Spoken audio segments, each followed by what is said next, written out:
പണ്ട് ഒരു ശീല പാട്ടും പാടി ഭക്തന്മാർ ഈ സ്റ്റേജിൽ എഴുന്നേറ്റാൽ ഇരിക്കുന്ന ജനം തറയിൽ ഇരുന്നാലും തറ തൊടാതെ ആരാധിച്ചിരുന്നു.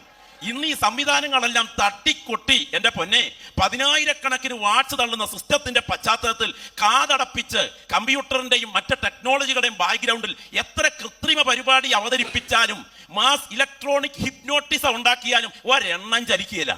കർത്താവിന് സ്തോത്രം. കാര്യം എന്നറിയാമോ? പണ്ട് അവർ ആരാധിച്ചപ്പോൾ അവരുടെ ഉള്ളിൽ ഉയർന്ന വാചകങ്ങൾ നിത്യതയുടെ ദർശനമായിരുന്നു.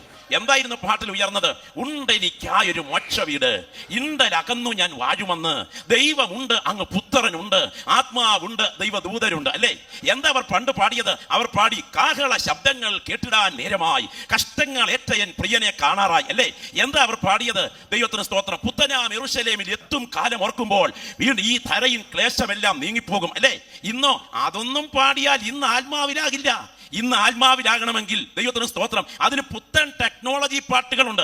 കർത്താവിന് സ്തോത്രം. ദേശത്ത് നീ അനുഗ്രഹിക്കപ്പെടും, ജോലിയിൽ നീ അനുഗ്രഹിക്കപ്പെടും, നിന്റെ വീട്ടിൽ ആഹാരം കുറയുകയില്ല, പല്ലുവേദനയും മുട്ടുവേദനയും മാറും. ഞാനൊരു കാര്യം പറയട്ടെ, 6 അടി മണ്ണിൽ നീറിയൊടുങ്ങുന്ന ഭൗതിക സൗഭാഗ്യങ്ങളെ ജനക്കൂട്ടത്തിന് മധ്യത്തിൽ കൃത്രിമമായി ഉയർത്തിപ്പറഞ്ഞ് ആളുകളെ വൈകാരിക സ്വർഗത്തിലെത്തിക്കുന്ന ഇന്നത്തെ ഒരു പുത്തൻ പ്രവണതയുടെ ശുശ്രൂഷയേക്കാൾ, ഈ മണ്ണിനേക്കാൾ നിത്യതയെ വലുതായി കാണുന്ന സന്ദേശങ്ങൾ വേദിയിൽ ഉയരട്ടെ എന്ന് ദൈവം ആഗ്രഹിക്കുന്നു. ഇന്ന് പകൽ ഞാൻ ചോദിക്കട്ടെ, നിത്യതയകത്ത് തിളയ്ക്കുന്ന എത്ര ഭക്തന്മാർ ഇവിടെയുണ്ട്?